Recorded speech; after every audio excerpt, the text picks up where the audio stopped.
Setelah mereka tahu aslinya, setelah mereka tahu buruknya perangnya uskup tadi, mereka bukan hanya tidak menguburkannya, tapi mereka juga menyalibnya.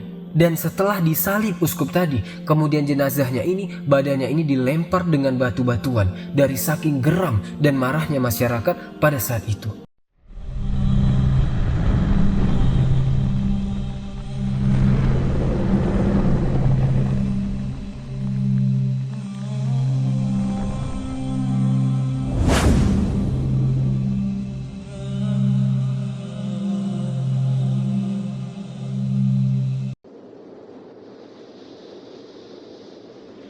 Bismillahirrahmanirrahim. Assalamualaikum warahmatullahi wabarakatuh.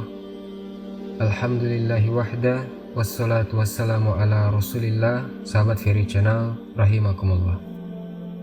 Salah satu sahabat yang kita ketahui, beliau memiliki fadilah yang sangat besar, memiliki keistimewaan yang sangat tinggi. Beliau bukan dari kalangan orang-orang Arab.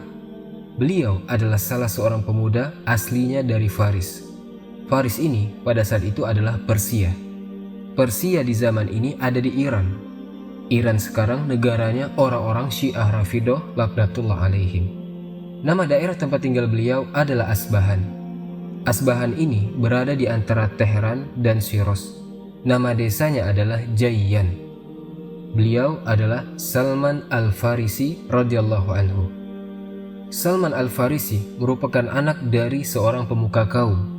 Orang tuanya merupakan orang yang paling mulia dan paling kaya di desa Jayyan. Ayahnya ini sangat mencintai anak-anaknya, dan yang paling dicintai oleh orang tuanya adalah Salman Al-Farisi.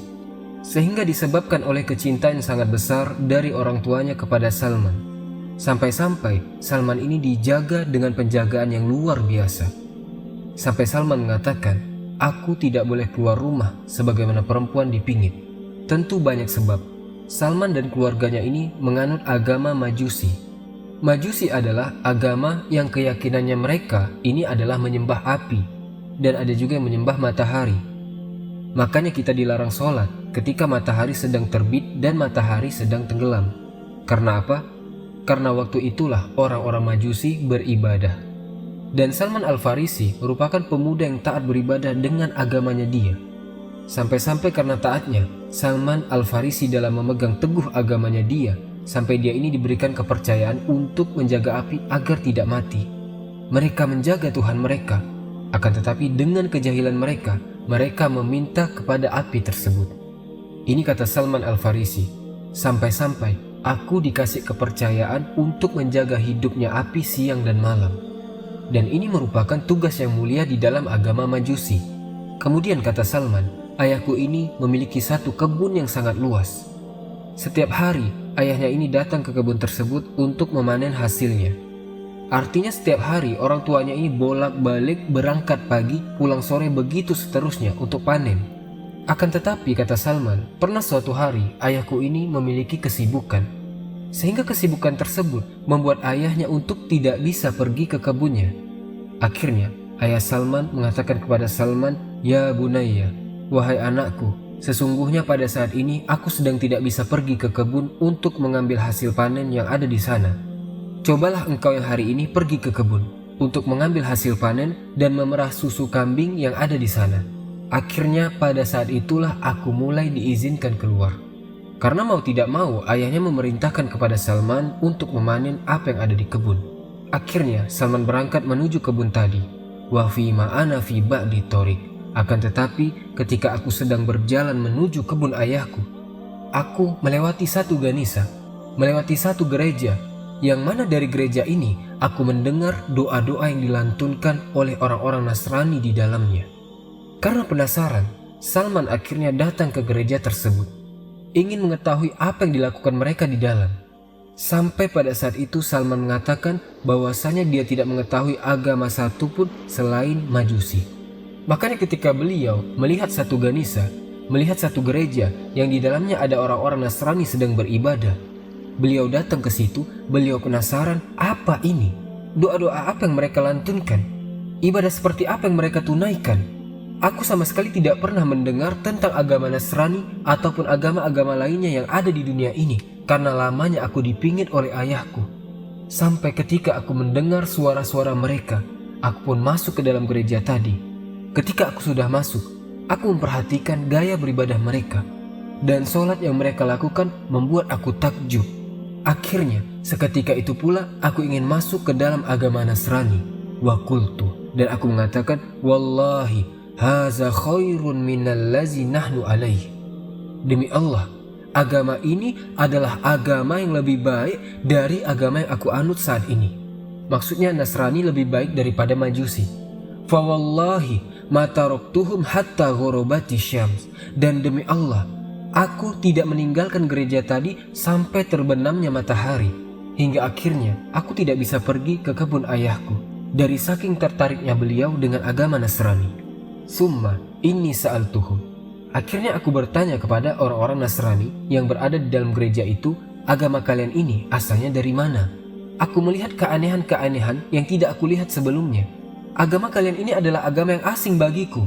Akan tetapi aku merasa bahwasanya agama kalian adalah agama yang lebih baik dari yang aku anut saat ini. Di mana aku bisa mendapatkan agama ini? Asalnya dari mana?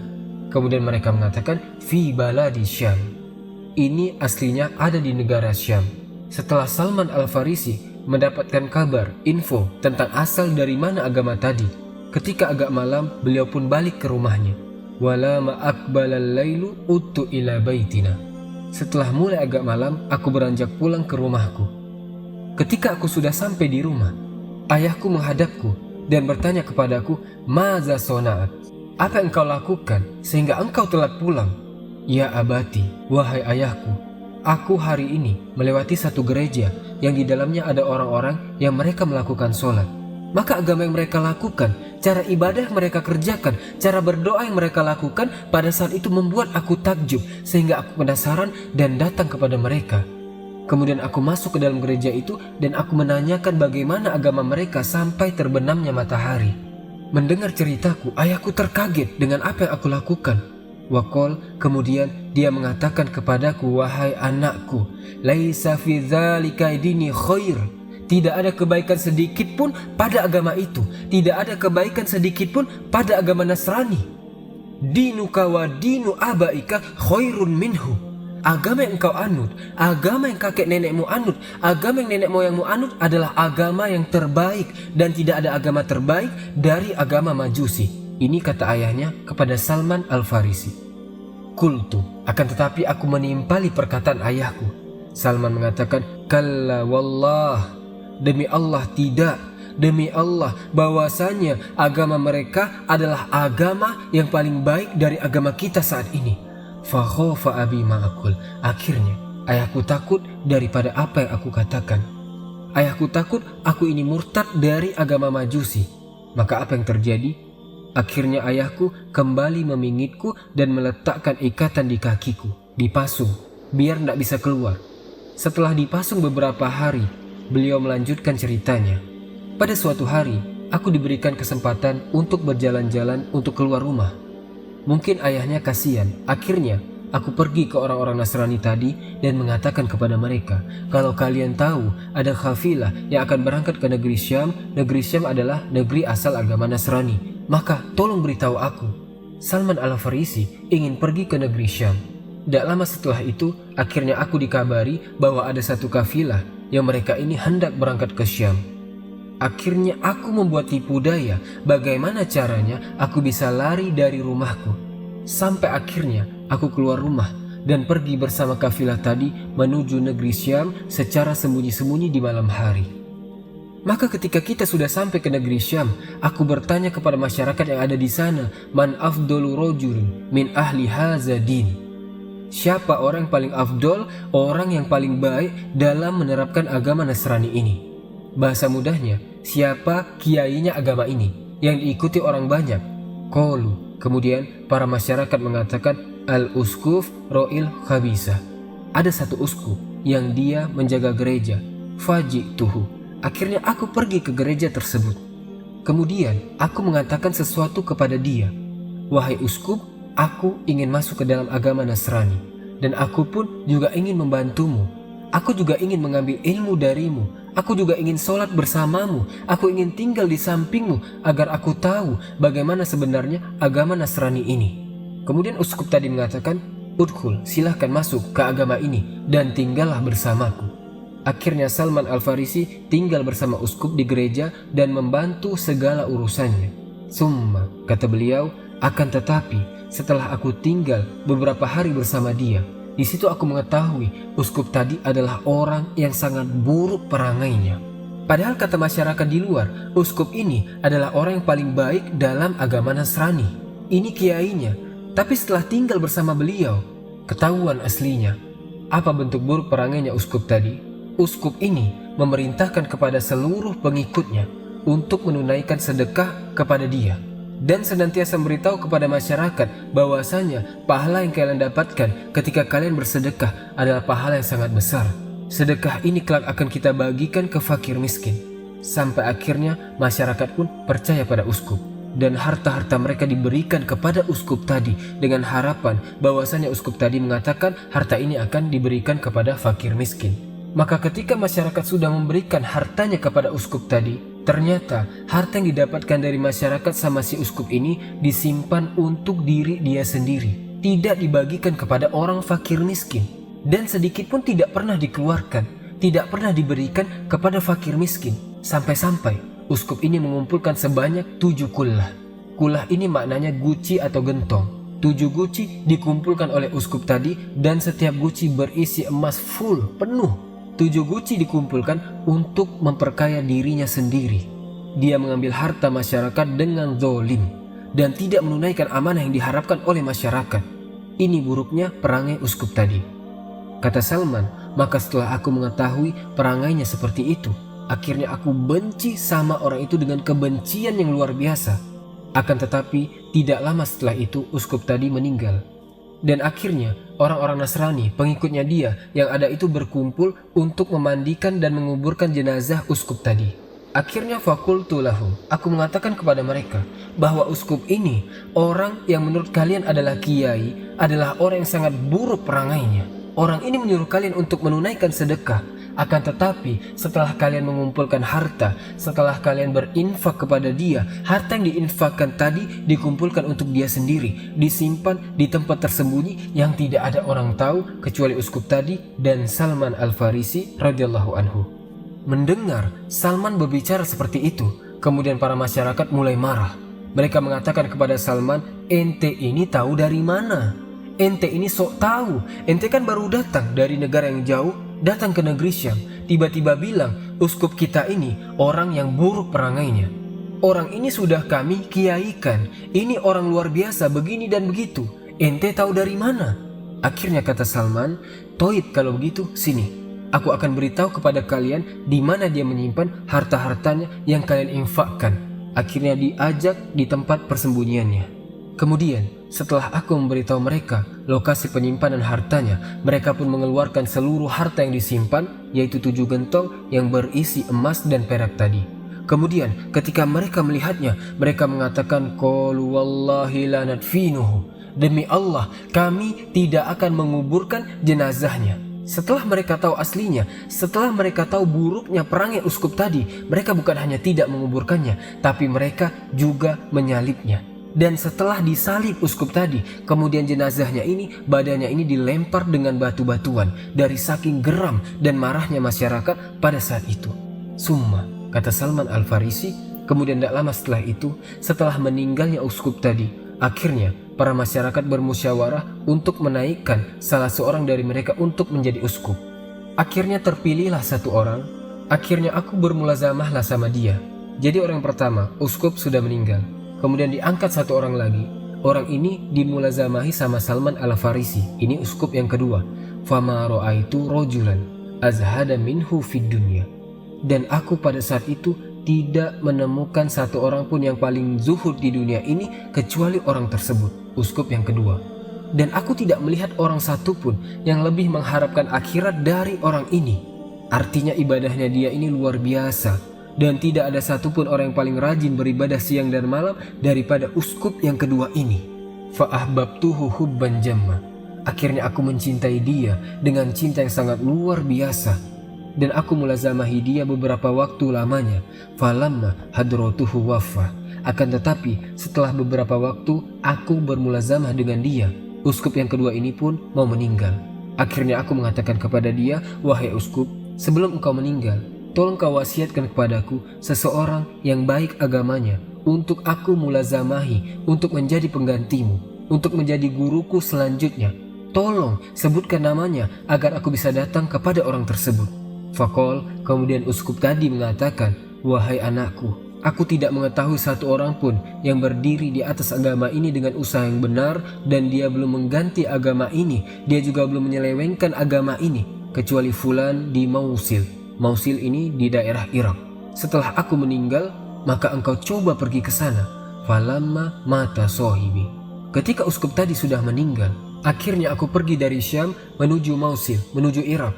Ketika aku sudah sampai ke Mausil, sudah bertemu orang ini, akhirnya aku kabarkan kepada dia, aku kisahkan kepada dia kisahku dari awal. Dan aku mengatakan kepada dia, sesungguhnya fulan, artinya uskup yang sebelumnya kenal dengan uskup yang ketiga. Fulan sebelum meninggal mewasiatkan kepadaku agar datang kepadamu setelah dia meninggal. Dan dia mengabarkan kepadaku bahwasanya engkau adalah orang yang senantiasa berpegang teguh dengan agama Nasrani. Kemudian dia mengatakan, Toib, kalau begitu tinggallah bersamaku. Akhirnya aku tinggal bersama dia, dan aku mendapati bahwasanya dia adalah orang yang sama dengan uskup sebelumnya.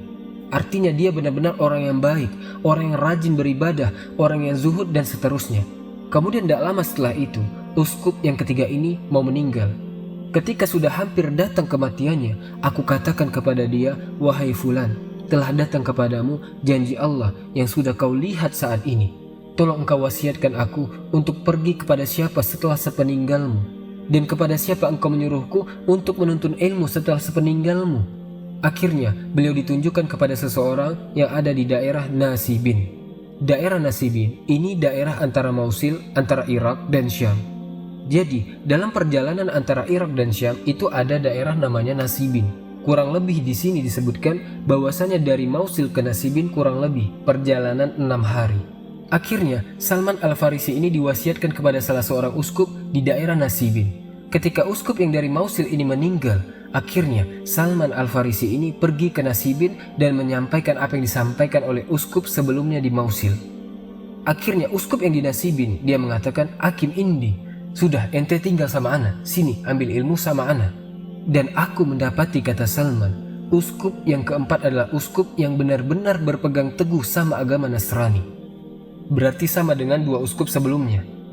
Akan tetapi tidak lama uskup keempat ini juga hampir meninggal. Maka Salman kembali bertanya, wahai uskup, kepada siapa engkau mewasiatkan kepada diriku untuk mengambil ilmu sepeninggalmu? Kemudian uskup tadi mengatakan, ai bunai, wahai anakku, wallahi, demi Allah wahai anakku, aku tidak mendapati seseorang yang masih berada di atas agama kita ini saat ini kecuali seseorang yang berada di daerah Amuriyah. Akhirnya aku pergi ke Amuriyah untuk menyampaikan maksudku, dan aku sampaikan ceritaku dengan beberapa uskup sebelumnya. Kemudian uskup tadi di Amuriyah mengatakan, ya sudah ente tinggal sama ana. Ini uskup yang kelima.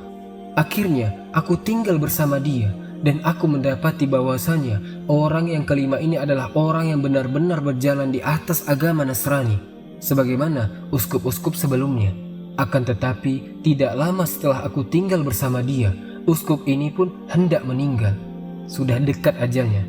Ketika pada saat uskup tadi hendak meninggal, akhirnya aku bertanya dengan pertanyaan yang sama, wahai uskup, kepada siapa engkau mewasiatkan diriku untuk mengambil ilmu sepeninggalmu? Kemudian uskup tadi mengatakan, ya bunayya, wahai anakku, wallahi, demi Allah, aku tidak tahu ada seorang pun yang masih berpegang teguh dengan agama Nasrani. Artinya, aku ini adalah orang terakhir yang ada di muka bumi yang berpegang teguh dengan agama Nasrani.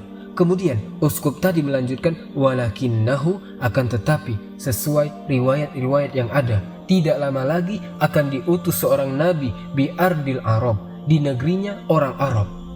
Nabiyun yub'asu bidini Ibrahim. Dia adalah seorang nabi yang diutus dengan membawa agamanya Nabi Ibrahim alaihissalam. Kemudian setelah dia diutus menjadi nabi, kemudian nantinya dia akan hijrah ke satu daerah yang di sana banyak pohon kurmanya. Daerah ini berada di lembah antara dua bekas gunung berapi. Dan dia memiliki tanda-tanda yang tidak bisa dipungkiri. Tanda-tandanya Nabi ini tidak bisa diingkari. Artinya, tanda-tandanya ini sudah bisa engkau lihat dengan mata kepala sendiri. Kemudian, uskup tadi memberikan tanda-tandanya Nabi Muhammad SAW, fahuwa ya'kul hadiyah. Ciri pertama, Nabi ini, dia mau memakan dari hasil hadiah. Artinya ketika engkau memberikan hadiah kepada dia, dia mau makan dari itu. Kemudian ciri yang kedua, wala ya'kul shadaqah. Dan Nabi ini tidak mau makan dari hasil sedekah. Artinya kalau kau bawa uang atau makanan dan kau katakan kepada Nabi Muhammad SAW bahwasanya ya Rasulullah ini sedekah buat dirimu, Nabi tidak akan makan. Ini ciri yang kedua. Kemudian ciri yang ketiga, wa bayyina katifaihi khatamun nubuwah. Dan di antara dua bahunya di belakang itu ada stempel kenabian. Ini 3 ciri yang bisa dilihat dengan mata kepala langsung. Kalau engkau mampu untuk pergi ke negara tersebut, ke daerah tadi yang aku sebutkan ciri-cirinya, maka pergilah. Summa wafahul ajal. Akhirnya uskup tadi meninggal, uskup yang kelima. Akhirnya setelah sepeninggalnya uskup yang tadi, aku masih tinggal di Amuriyah beberapa saat. Sampai akhirnya ada kafilah dagang dari orang-orang Arab, dari Bani Kalb, Al-Qalbi, yang mereka ini akan pergi ke negara Arab. Akhirnya aku katakan kepada mereka, kalau kalian mau membawaku bersama kalian menuju negeri Arab, maka aku akan berikan kepada kalian sapi-sapi yang aku miliki dan harta-harta yang aku miliki. Akhirnya kafilah dagang tadi mengatakan, toib, kalau begitu tidak apa-apa, sapi-sapi ente buat ana, harta ente buat ana, kami akan bawa anda ke negeri Arab. Akhirnya aku berikan semua hartaku kepada mereka, diberikan sebagai ongkos untuk menuju ke Arab. Wahamanuni ma'ahum hatta iza balagna wadil qura. Akhirnya orang ini membawaku bersama mereka sampai tiba di satu wadi, dan itu terletak di antara Madinah dan Syam. Akan tetapi kalau dihitung ukuran kilometernya, wadi ini lebih dekat dengan Madinah daripada ke Syam. Akan tetapi kafilah dagang tadi yang pergi bersama Salman Al-Farisi menuju kota Madinah, mereka ini berkhianat kepadaku, kata Salman. Sampai akhirnya aku dijual kepada seorang Yahudi dan menjadi budaknya Yahudi tersebut. Kita lihat, ini perjalanan hijrah, bukan sekedar mengembara. Ini perjalanan beliau untuk mencari yang hak dan Allah tuntun. Allah tidak akan menyia-nyiakan orang-orang yang benar-benar menginginkan kebenaran, benar-benar yang menginginkan al-haq. Allah akan tuntun orang-orang seperti ini. Salah satu contohnya Salman Al-Farisi. Setelah beliau dijual ke orang Yahudi dan dia menjadi budaknya orang Yahudi, tiba-tiba setelah beberapa waktu aku menjadi budak orang Yahudi tadi. Tidak lama setelah itu ada sepupunya tuanku dari Bani Quraido. Bani Quraido di Madinah. Kemudian dia datang ke tempatnya Salman Al-Farisi bekerja. Kemudian dia membeliku. Setelah membeliku, dia membawaku ke kota Yastrib, Madinah. Hidayah sudah ada di depan mata. Ketika aku sudah sampai di kota Yastrib, aku mendapati daerah ini adalah daerah yang banyak pohon kurmanya. Sebagaimana yang disifatkan oleh guruku sebelumnya, bahwasanya Nabi ini akan turun di negara Arab, yang mana di daerah tersebut banyak pohon kurmanya. Aku telah sampai di negara tersebut, kata Salman Al-Farisi. Dan pada saat itu, Nabi SAW sudah diutus. Nabi sudah ada, akan tetapi belum hijrah ke Madinah. Beliau masih berdakwah di Mekah, mendakwahi kaumnya di kota Mekah, mendakwahi kaum Quraisy. Akan tetapi, meskipun Nabi ini sudah diutus pada saat itu, aku belum pernah mendengar kabar bahwasanya sudah ada Nabi yang diutus di negara Arab ini. Karena apa? Karena aku terlalu sibuk dengan tugas-tugasku yang diwajibkan Tuanku kepada diriku. Padahal pada saat itu, di Madinah ini sudah ada da'i yang diperintahkan oleh Nabi SAW untuk berdakwah di kota Madinah, yaitu Mus'ab ibn Umair radhiyallahu anhu. Seorang pemuda yang berilmu diperintahkan Nabi SAW pergi ke kota Madinah untuk berdakwah, untuk mempersiapkan daerah di situ, agar ketika Nabi SAW hijrah ke kota Madinah nanti, keadaan di kota Madinah ini sudah siap untuk menerima Nabi SAW. Akan tetapi Salman Al-Farisi belum mendengar itu. Yang pertama, karena beliau sibuk dengan pekerjaannya menjadi budak. Yang kedua, karena dia tinggal di keluarga Yahudi. Makanya dia tidak mendengar bahwasanya sudah ada Nabi yang datang di negara tersebut. Selang beberapa waktu, ketika aku sudah tinggal di kota Madinah untuk menjadi budak, akhirnya tidak lama setelah itu, tiba-tiba terdengar kabar bahwasanya Nabi SAW hijrah ke kota Madinah. Fawallahi inni la fi rasi nakhlatin li sayyidi a'malu fiha ba'dul amal. Dan demi Allah, pada saat ada kabar bahwasanya Nabi SAW sudah sampai ke Madinah, pada saat terdengar kabar itu, waktu itu aku sedang berada di pucuk pohon kurma bekerja. Aku diperintahkan satu pekerjaan oleh tuanku sehingga aku naik ke pohon kurma tersebut. Dan ketika aku berada di atas pohon kurma, sedang tuanku ini duduk di bawah. Pada saat itu tiba-tiba ada sepupunya tuanku datang kepada tuanku, kemudian dia mengatakan, qatalallahu Bani Qailah. Semoga Allah Subhanahu wa taala menghancurkan Bani Qailah. Bani Qailah ini adalah kaum Khazraj dan Aus yang tinggal di kota Madinah. Wallahi, demi Allah, mereka saat ini sedang berkumpul di daerah Kuba, dan mereka mengatakan bahwasanya ada seseorang yang datang yang dia mengaku bahwasanya dirinya adalah seorang nabi. Seketika itu, ketika aku mendengar bahwasanya Rasul SAW sudah datang, pada saat itu aku pun merasa seperti demam di pucuk pohon kurma tadi. Badanku bergetar dengan sangat dahsyat, sampai-sampai aku takut akan jatuh dari atas pohon dan mengenai tuanku di bawah. Karena takut jatuh, akhirnya Salman turun dari pohon kurma tadi. Kemudian dia bertanya kepada orang yang membawa kabar tadi, "Maza takul? Apa yang kau katakan barusan? Coba ulangi kabar yang kau sampaikan tadi." Faghadiba sayyidi. Kemudian tuanku marah kepadaku dan dia menamparku dengan tampar yang sangat keras. Wa qala li, sambil dia mengatakan, "Mana tawali haza? Urusan ente apa? Ente ini cuma seorang budak. Ente ini kerja sama ana." Terus tiba-tiba ada kabar dari sepupu ana cerita bahwa ada nabi diutus, kemudian kau tiba-tiba turun. Sudah, kembali sana bekerja. Diusir si Salman. Walamma kanal masa. Ketika waktu sudah sore dan Salman Al-Farisi mungkin sudah beristirahat dari pekerjaannya, kemudian dia mengumpulkan kurma. Kemudian dibawa kumpulan kurma tadi menuju tempat berhentinya Nabi di daerah Kuba. Dia datang kepada Nabi SAW, kemudian dia mengatakan, "Aku mendengar kabar bahwasanya engkau ini adalah seorang yang soleh, dan engkau bersama sahabat-sahabatmu sepertinya membutuhkan sesuatu. Ini aku bawakan kurma. Kusedekahkan kepada kalian karena kalian sedang kelaparan. Kalian adalah huroba, orang asing di daerah ini. Kalian adalah tamu, maka makanlah kurma ini." Faqala li ashabihi. Kemudian Rasul SAW mengatakan kepada para sahabat yang ada di sekitar Nabi SAW, "Kulu, makanlah." Dan Nabi SAW tidak makan dari kurma tersebut, karena ini adalah kurma sedekah. Fakultu fi nafsi. Akhirnya aku mengatakan kepada diriku sendiri, hazihi wahidah. Ini tanda yang pertama dan tanda ini cocok. Jadi kurang 2 tanda lagi. Akhirnya aku kembali ke tempat tinggalku. Aku kumpulkan lagi beberapa kurma. Setelah beberapa hari dan aku sudah mulai mengumpulkan kurma, dan Rasul SAW sudah berpindah dari Kuba menuju kota Madinah. Ji'tuhu fakultu lahu. Kemudian aku datang kedua kalinya kepada Nabi SAW. Kemudian aku berkata, "Inni ro'aituka la ta'kulu sodaqata wa hazihi hadiyatun akramtuka biha." Aku kemarin melihat di Kuba, ketika aku memberikan kurma kepadamu, engkau tidak mau makan hasil dari sedekah. Ya sudah, ini aku berikan kembali kurma sebagai hadiah buat engkau. Salman Al-Farisi beri hadiah kurma untuk mengetahui bukti-bukti atau tanda yang disampaikan oleh uskup tadi. Fa'akala minha wa amaru ashabahu. Akhirnya Nabi SAW makan dari kurma tadi dan menyuruh sahabat-sahabat yang ada di sekitar Nabi SAW untuk makan kurma dari Salman Al-Farisi.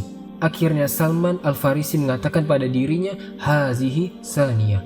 Ini tanda yang kedua. Tidak makan sedekah, makan hadiah. Tinggal tanda yang ketiga, yaitu stempel kenabian yang ada di antara 2 pundak Nabi SAW. Pada suatu hari, aku datang kepada Nabi SAW untuk melihat tanda yang ketiga. Dan pada saat itu, Rasul SAW bersama para sahabatnya sedang berada di kuburan Baqi, sedang menguburkan salah satu sahabat beliau yang sudah meninggal. Dan aku melihat bahwa Nabi SAW ini sedang duduk dan di pundaknya ada selendang. Fasalamtu alaihi. Akhirnya aku mengucapkan salam kepada Rasul SAW. Ketika Salman Al-Farisi radhiyallahu anhu datang ke Baqi, dia berada di depannya Nabi SAW. Fastadartu. Kemudian dia memutar untuk melihat stempel yang ada di pundaknya Rasul SAW. Kata Salman, aku berharap aku bisa melihat stempel yang ada di pundaknya Nabi SAW yang telah disifatkan oleh uskup tadi. Falamma ra'ani Nabi sallallahu alaihi wasallam, ketika Rasul sallallahu alaihi wasallam tahu bahwasanya aku ingin melihat stempel yang ada di antara dua pundaknya di belakang badan beliau, akhirnya Rasul sallallahu alaihi wasallam melepaskan selendangnya tadi, dijatuhkan oleh Rasul sallallahu alaihi wasallam. Fa nazartu, akhirnya aku melihat, fara'aitul khotim, akhirnya aku melihat bahwasanya di belakang Nabi sallallahu alaihi wasallam ada stempel tadi. Fa araftuhu, akhirnya aku tahu. Fankababtu alaihi, dan aku pun memeluk beliau dari belakang. Uqabbiluhu, dan aku juga mencium beliau dari belakang. Fa abki, dan aku menangis di sisi Rasulullah SAW. Aku bahagia, aku menemukan inilah Nabi terakhir yang diutus. Benarlah yang dikatakan uskup terakhir itu. Terus Salman Al-Farisi menangis. Faqala Rasul SAW, ma khobaru, ente ini siapa? Apa ceritamu? Apa yang membuat engkau datang kemari? Apa keinginanmu? Ini kata Nabi SAW. Akhirnya aku menceritakan kepada Nabi SAW tentang kisahku dari awal, ketika beliau datang dari Persia, kemudian dia datang ke Syam, kemudian ke Mausil, dan seterusnya. Diceritakan kisah tersebut kepada Rasul SAW, dan Rasulullah SAW takjub dengan kisah yang diceritakan oleh Salman Al-Farisi radhiyallahu anhu. Senang Rasul SAW. Kemudian Rasul ingin cerita itu didengar oleh sahabat-sahabat yang ada di sekitarnya. Akhirnya sahabat-sahabatnya dipanggil oleh Rasul SAW. Nih coba dengerin. Ini ada cerita ajib nih dari Salman Al-Farisi. Akhirnya cerita lagi Salman Al-Farisi dari awal sampai akhir, bagaimana dia dari agama Majusi kemudian menjadi Nasrani, belajar kepada 5 uskup, dan sampailah ke Yastrib, Madinah, berjumpa dengan Rasul SAW. Subhanallah. Dan mereka semua pun takjub dengan kisah yang disampaikan oleh Salman Al-Farisi. Mereka semua bahagia, bangga dengan cerita yang disampaikan oleh Salman Al-Farisi radhiyallahu an. Begitulah perjalanan Salman Al-Farisi menggapai hidayah. Begitulah cara Allah Subhanahu wa taala menunjukkan hambanya kepada hidayah yang benar, menunjukkan hambanya kepada jalan yang lurus. Maka seseorang dia benar-benar berhijrah kepada Allah Subhanahu wa taala, dia benar-benar mencari al-haq di sisi Allah Subhanahu wa taala, maka Allah akan menunjukinya. Meskipun dia harus melewati berbagai ujian, dia harus melewati berbagai macam bala. Salman Al-Farisi radhiyallahu an, dia sampai berhijrah dari beberapa tempat ke tempat yang lainnya, melewati ribuan kilo. Bahkan jarak antara Persia ke Madinah itu jaraknya kurang lebih 2162 km. Dan beliau sampai meskipun dalam waktu yang lama. Akan tetapi jika seseorang itu dia benar-benar berhijrah menuju Allah Subhanahu wa taala, maka Allah akan menuntunnya sejauh apapun itu. Inilah kesabaran, inilah perjuangan menuju jalan Allah Subhanahu wa taala. Benar-benar ditunjukkan oleh Allah Subhanahu wa taala kepada jalan yang lurus. Inilah kisah Salman Al-Farisi radhiyallahu anhu. Semoga memberi manfaat. Subhanakallahumma bihamdika, asyhadu an la ilaha illa anta, astaghfiruka wa atubu ilaik. Wallahu ta'ala alam. Assalamualaikum warahmatullahi wabarakatuh.